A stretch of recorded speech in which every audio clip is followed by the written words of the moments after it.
Good day, folks.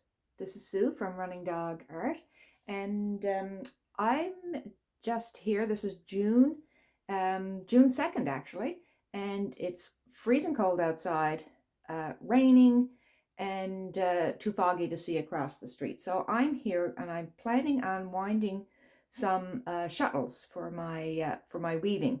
And I thought that I'd show a few people how I wind my bobbins. I don't have a proper bobbin winder, so I had to get a little creative. This is the type of bobbin that I'm using. I have an 8-shaft table loom. So this is from, I'm not exactly sure how to pronounce it.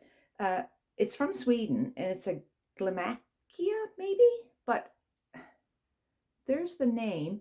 And it's a very thin little shuttle that fits very easily through my space that I've got for my table loom. And it takes a little paper quill, which looks like this. So it's basically a little bit of cardboard with like some raised ridges on it. And the thread gets wound onto this. And I think technically you're supposed to have these lovely bobbin winders, which I'm sure do an absolutely amazing, perfect job. However, I don't have one and didn't really want to spend that kind of money on one right now. So I got a little creative and absconded with my husband's drill. So I'm going to show you how I get the thread onto the quill. So I have down here on my table, sorry about this, I have my bobbin of thread on there. It happens to be thread from, I think this is from Maurice Brochard, but there it is there on my little stand.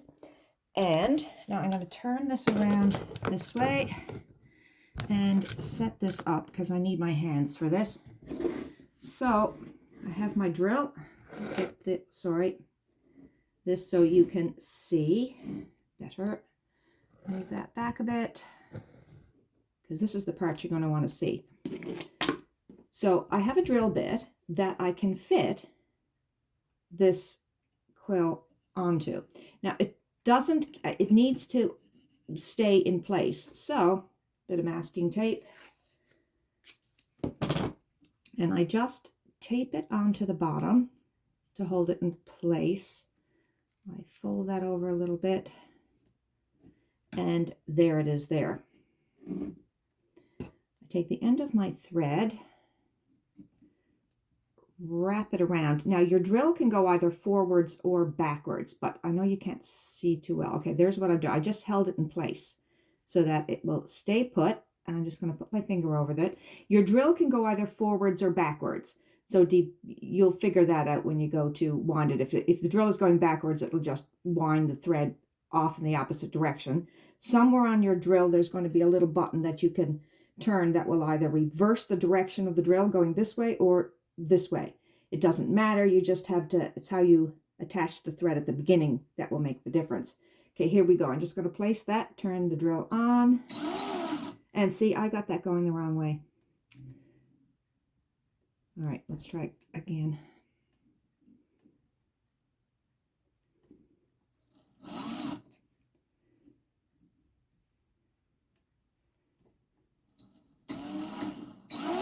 Slowly at first, just to catch it. See that? I just hold my hand here just to guide it where I want to go.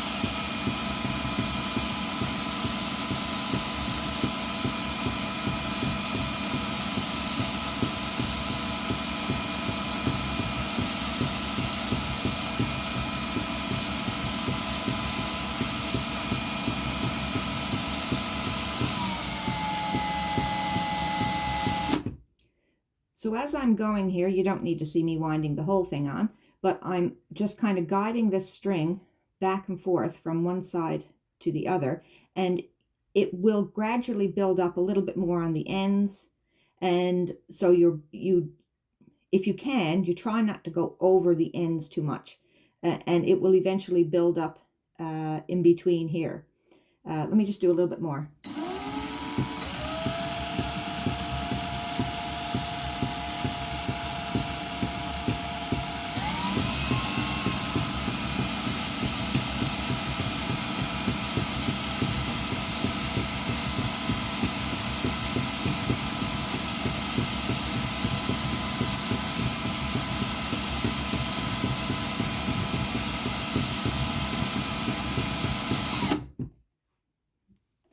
See a little bit how we've got a little bit more on the ends, and so this will build up, and eventually you'll just be getting narrower and narrower here, and it will all be the one level.